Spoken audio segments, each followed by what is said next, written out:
Beat Spoon Bap and Cognac Boxing. Let's talk. Teofimo Lopez versus Devin Haney. Teofimo Lopez, he's a bum. Let's just get it out the way, man.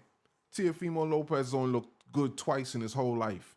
The Richard Comey knockout, which was like 10 years ago, and Lomachenko, which was only because Lomachenko waited 8 rounds before he decided to throw a punch. So by that time, the fight was over. Teofimo had done enough to win all those rounds that Lomachenko decided not to fight.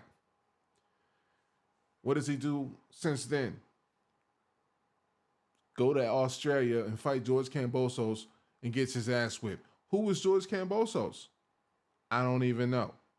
Nobody knew who George Kambosos was. But now George Kambosos was an overnight star because he had beat Teofimo Lopez, who was an overnight star because he had beat Lomachenko because Lomachenko didn't throw any punches. See where I'm going with this?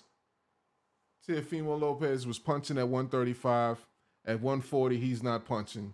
I don't see Teofimo beating anybody at 140, anybody that's credible. Like Gary Russell, he's not beating Gary Russell. I don't even think he's beating El Rayo, Jose Valenzuela. I don't think he's beating El Rayo. I don't think he's beating Pitbull Cruz. He's not beating any of the serious 140 guys. Not Alexis, but I forget the guy's name. I'm not sure. But anyway, he's not beating. Teofimo's not beating any of those dudes. Devin Haney took a hell of an ass whooping a couple months ago, maybe a year ago almost, against Ryan Garcia. Since then, he jumped back in the ring. I'm glad he got back in the ring. It's time to build that confidence back up. He took a hell of an ass whooping. He comes back. He looks decent. You know, he won the fight. He did a little too much running for my comfort. I like to see him come back, you know, set down on his punches a little bit more. He's moving up in weight, so let's see if we can get some of that grown man strength going. I like Devin Haney.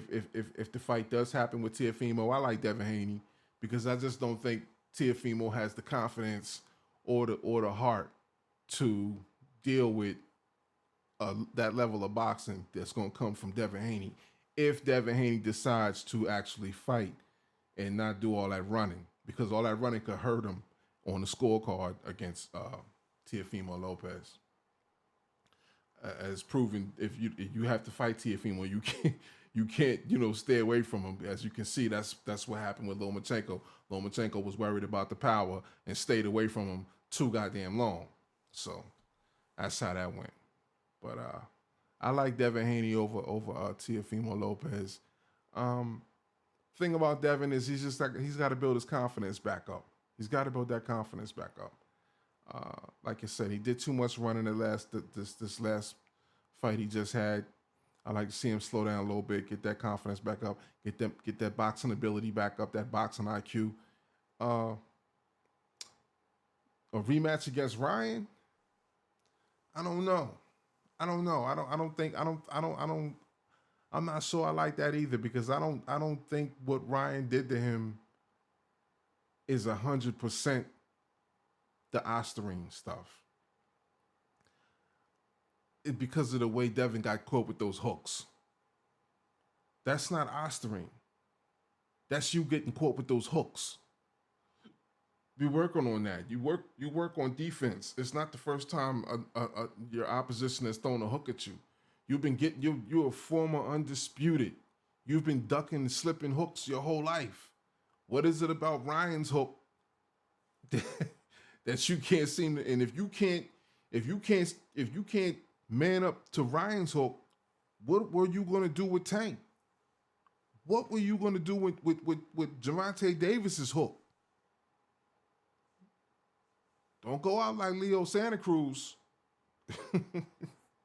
Word up. So, again, build that confidence back up. Come on out and you fight Teofimo Lopez. Retire that motherfucker. I'm tired of looking at him. Anyway, Beat Spoon Bap and Cognac Boxing. Subscribe to the YouTube channel.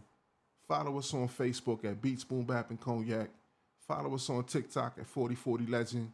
Follow us on the gram at 4040 Legend. Get at me, man. Leave a comment, hit the like button, subscribe to the channel.